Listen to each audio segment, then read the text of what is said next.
eee, Assalamualaikum warahmatullahi wabarakatuh.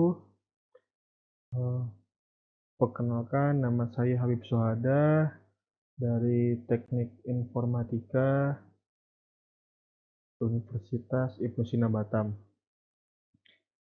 Baiklah, di sini saya akan mempresentasikan hasil presentasi saya tentang komunikasi yang baik dan efektif ya. Kita langsung saja.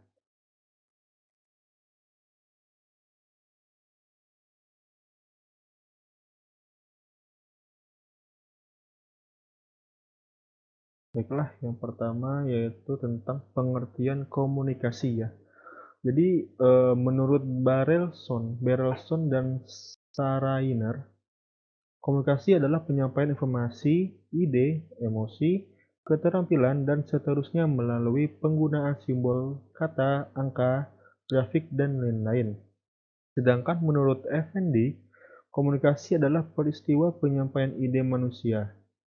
Nah, dari pengertian-pengertian di atas ya kita dapat simpulkan bahwa komunikasi merupakan suatu proses penyampaian pesan yang dapat berupa pesan informasi, ide, emosi, keterampilan, dan sebagainya melalui simbol atau lambang yang dapat menimbulkan efek berupa tingkah laku yang dilakukan dengan media-media tertentu.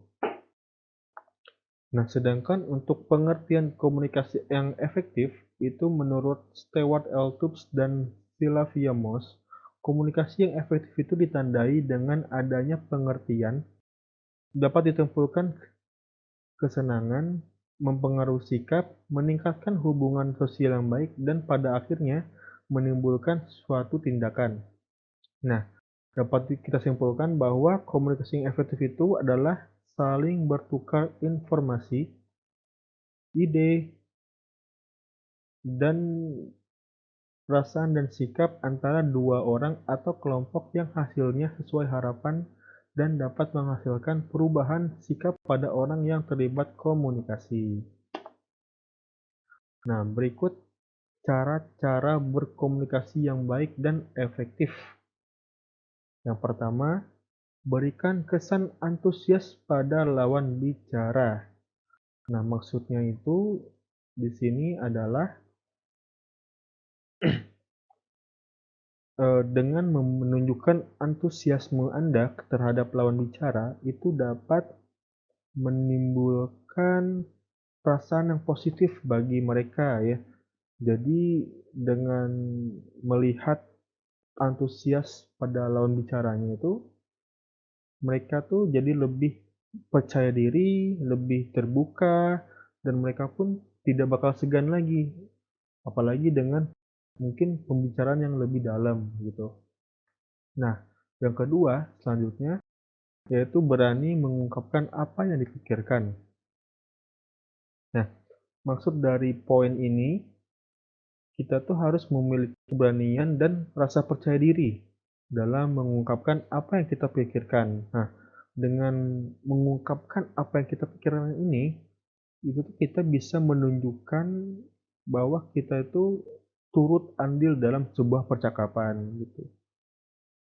Dan kita tuh jangan berpikir bahwa pendapat kita itu tidak berharga ya, karena eh, hal itu tidak bersifat objektif ya, itu sesuatu yang relatif. Jadi mungkin pendapat Anda itu justru malah bermanfaat gitu. Jadi jangan takut untuk mengungkapkan apa yang Anda pikirkan.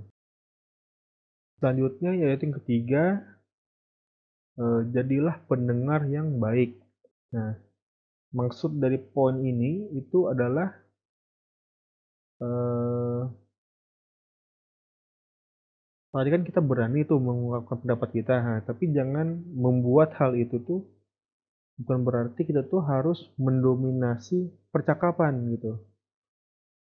Berilah kesempatan untuk lawan bicara kita itu untuk menyampaikan juga apa yang mereka pikirkan gitu. Jadi sama.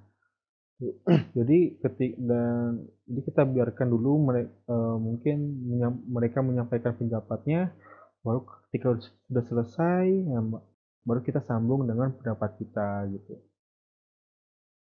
Selanjutnya yang keempat adalah ajukan beberapa pertanyaan.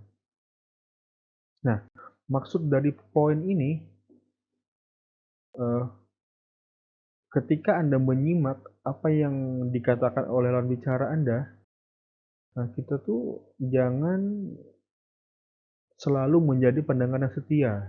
Nah, sesekali ajukanlah pertanyaan sehingga nanti nggak putus gitu pembicaraannya, topiknya itu. Nah, dan ini juga bisa menunjukkan bahwa kalian itu antusias dengan apa yang mereka bicarakan. Nah, itu maksudnya dari poin ini gitu. Nah, selanjutnya yaitu adalah lakukanlah kontak mata. Nah, maksud dari poin eee, ini masalah sering terjadi ya. Jadi beberapa orang mereka melakukan multitasking. Jadi mereka berbicara dengan orang lain tapi sambil mengerjakan hal lain juga gitu. Mungkin bermain HP atau mungkin, kerjaan apa mereka di laptop atau semacamnya. Nah, ini sebaiknya tidak tidak, eee, kejadian seperti itu gitu. Kita harus fokus dan melakukan kontak mata terhadap lawan bicara kita. Karena dengan begini kita bisa fokus pada satu hal gitu, maksudnya jadi dan ini juga bisa menunjukkan juga gitu bahwa kita tuh tidak bosan atau mungkin tertarik dengan apa yang mereka bicarakan gitu maksudnya. Selanjutnya itu yang keenam ya, berpikir sebelum berucap. Nah, maksudnya itu, bahwa kita tuh harus berpikir dulu sebelum berucap, mungkin ucapan kita ini bisa menimbulkan, rasa sakit hati atau menyinggung orang lain gitu. Makanya kita sebelum bicara, kita pikirkan dulu, apakah mungkin, apa yang kita mau ungkapkan ini, apakah menyinggung menyinggung mereka atau tidak gitu. Selanjutnya itu amatilah bahasa tubuh lawan bicara. Nah, maksud dari poin ini yaitu dengan mengamati bahasa tubuh lawan bicara kita, kita tuh bisa tahu apa yang mereka pikirkan. Dan kita juga bisa tahu apakah mereka lawan lawan bicara kita itu tertarik atau tidak gitu dengan obrolan kita ini gitu. Jadi ini sisinya dari sisi lawan bicaranya gitu. Yang tadi kan memberi kesan antusias. Nah, kalau ini kita mengamati nih apakah lawan bicara kita tuh antusias atau tidak gitu dengan obrolan dua orang ini gitu, lawan bicara dan si pembicaranya. Nah, selanjutnya yang kedelapan, gunakan gestur dan ekspresi. Nah, ini kita juga harus menyesuaikan ekspresi dan gestur kita sesuai dengan topik yang sedang dibicarakan gitu. Tidak mungkin, kita sedang berbicara tentang mungkin ya, keluarga yang meninggal misalnya seperti itu, tapi kita berbicara sambil tertawa-tawa gitu, itu kan tidak sesuai. Nah, ini maksudnya dari poin tersebut. Nah, selanjutnya itu gunakanlah bahasa yang baik ya. Jadi maksud dari poin ini tuh kita sebaiknya menggunakan bahasa yang sopan, yang mudah dimengerti, baru sesuai juga dengan kondisi dengan lawan bicaranya gitu. Dan juga kita tuh harus bisa, eee, to the point gitu terhadap apa yang mau kita bicarakan. Karena saya yakin juga pada umumnya tuh orang-orang tidak suka dengan yang terlalu bertele-tele gitu. Seperti itu maksud maksud dari poin tersebut. Selanjutnya yang terakhir, yaitu adalah akhiri percakapan dengan sopan. Nah, jadi sebaiknya dalam mengakhiri sebuah percakapan itu lakukanlah dengan baik ya, dengan sopan gitu. Mungkin salam gitu, mungkin dalam mengakhiri. Jadi selanjutnya di pertemuan selanjutnya itu mereka tuh tidak akan bosan dan berbicara dengan kita dan mau lagi berbicara dengan kita gitu.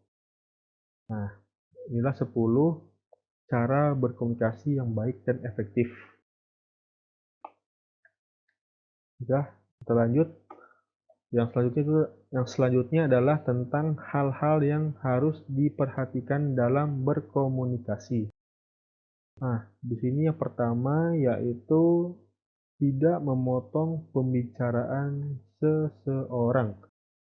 Nah, ini sesuai dengan yang sebelumnya ya. Jadi sebaiknya tuh kita tidak memotong pembicaraan seseorang, orang lain gitu. Nah, karena dengan memotong pembicaraan orang, itu tuh sikapnya itu tidak sopan, menunjukkan bahwa kita tidak sopan gitu, dan itu juga bisa menimbulkan tanggapan yang negatif dari pihak lainnya gitu. Nah, jadi sebaiknya kita tunggu dulu, kita jadi pendengar yang baik dulu, tunggu sampai selesai, ya baru kita masuk di situ, bisa memberi tanggapan atau pendapat lain-lainnya gitu. Jadi tunggu dulu orang selesai baru kita masuk di sana. Nah, selanjutnya itu menguasai materi. Jadi sebaiknya kita tuh menguasai materi apa yang kita obrolkan gitu, yang kita komunikasikan gitu. Jadi itu nanti bakal terjadilah komunikasi yang baik. Jadi misalnya nih ada A dan B. Ada si A itu mungkin dia seorang eh, fans bola. Nah, tapi si B ini bukan seorang yang menyukai bola gitu. Jadi ketika mereka si A ini membicarakan tentang klub-klub bola atau semacamnya, karena si B tidak mengerti, tidak menguasai materi tersebut, jadi komunikasi mereka pun tidak bakal berjalan dengan baik dan efektif gitu. Nah, ini yang dimaksud dengan poin menguasai materi. Selanjutnya yaitu memperhatikan gaya bahasa ya.